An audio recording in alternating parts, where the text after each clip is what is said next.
नई वीडियोस देखने के लिए मेरे चैनल को सब्सक्राइब करें और साथ ही बेल आइकन के बटन को प्रेस करें। बिस्मिल्लाहिर्रहमानिर्रहीम। अस्सलाम वालेकुम फ्रेंड्स, कैसे हैं आप सब। उम्मीद है कि आप सब खैरियत से होंगे। आज हम ये बहुत खूबसूरत और डिसेंट ट्राउज़र डिज़ाइन बना रहे हैं। इस वीडियो पर हमें आपसे 200 लाइक्स की सपोर्ट चाहिए।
और स्टाइलिश ट्राउजर डिजाइन रेडी कर लिया है। अगर आपको हमारे इस ट्राउजर डिजाइन की वीडियो पसंद आई हो तो अभी इसी वक्त हमारी वीडियो को लाइक करें और अपने दोस्तों के साथ शेयर करें। और आप हमारे चैनल पर न्यू हैं तो हमारे चैनल को सब्सक्राइब कर लें और बेल आइकन को प्रेस कर लें ताकि हर न्यू वीडियो आपको टाइम पर मिलती रहे।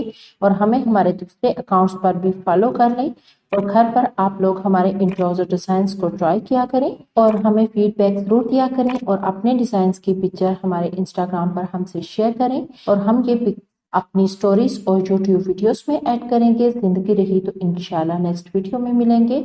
अल्लाह हाफिज।